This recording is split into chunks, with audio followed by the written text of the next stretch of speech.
Hey there thinkers, welcome back to Critical Hit. My name is S, and I'm excited about this video because they're doing it again, and it's as funny as ever. So let's get into it.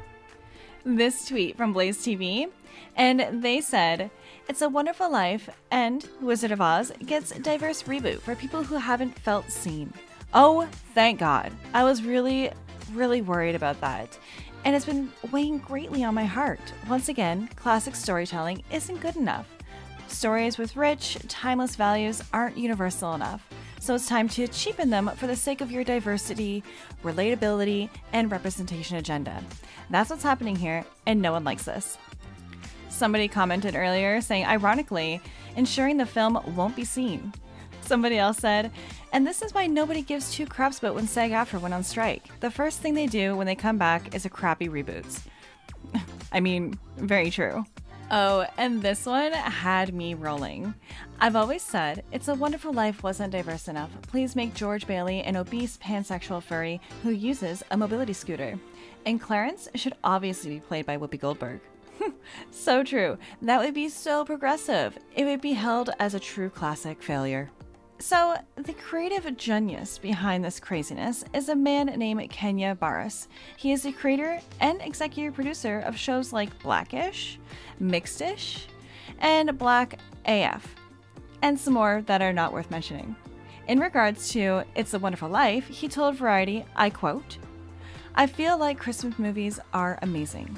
I think the idea of taking something that has a long history and a tale behind it and putting amazing piece of talent to tell the story."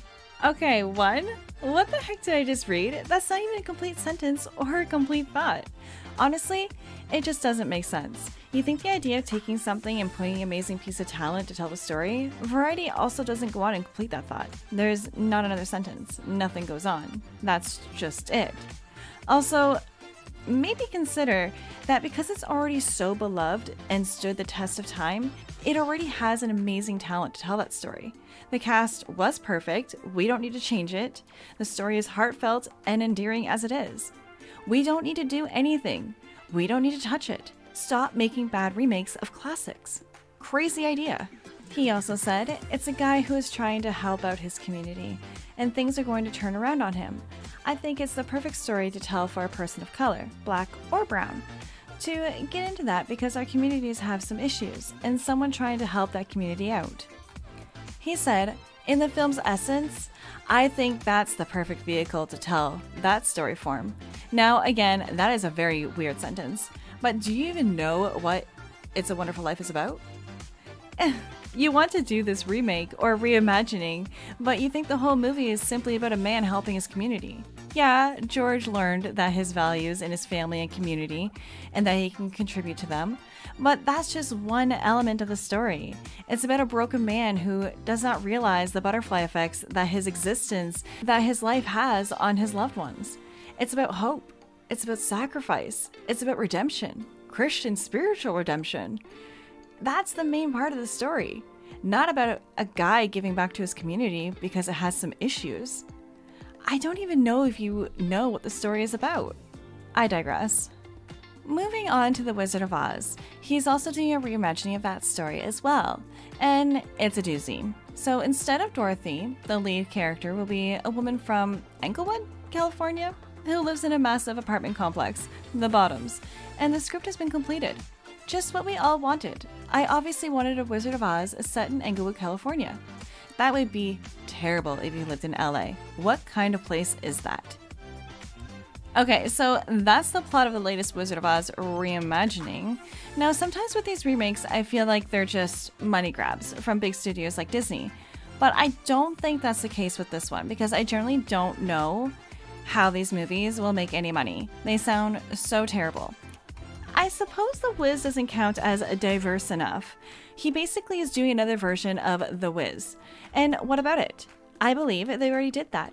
It's called The Wiz with Diana Ross and Michael Jackson. Why would you try to touch that? They've done multiple versions. We don't need to do it again. It's been done before.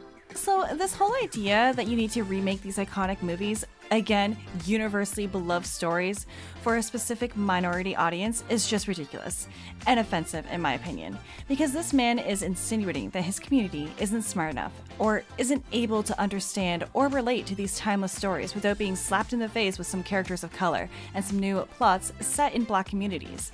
It's called pandering. Like, come on, obviously they can relate to these stories. We all can. You think I'm going to remake Medea's Christmas Story with an all-white cast because I can't relate to Tyler Perry? No, that's completely absurd. And I can watch those movies and laugh at them. I don't care. Besides, both of these movies were made in early 20th century. They were really ahead of their time in the terms of filmmaking, and they stayed relevant. There's a reason why people watch them every year. There's a reason why my family watches them every year. We're not living in the 1940s anymore, but we can see ourselves in these characters. I mean, think of all the men who are out there feeling worthless, who are dealing with depression, suicidal thoughts. Obviously, they can see themselves in George Bailey. It's not a stretch. Also, Wizard of Oz is a fantasy. We're not supposed to exactly see ourselves, but we can try to connect to Scarecrow, Tin Man, the Lion, thanks to empathy and general human emotions and the ability to connect. It's not really that hard. So stop dumbing down important stories for the sake of representation and contemporary demands. It's a cheap knockoff, and it's not the anti-racist win you really think it is. Just leave these stories alone and stop pandering or progressively changing to suit the time. Let me know what you think down in the comments. And if you've made it this far, please like and subscribe and hit that notification bell to be notified for our next video. As always, my name is Est, and I will see you in the next one. Toodles!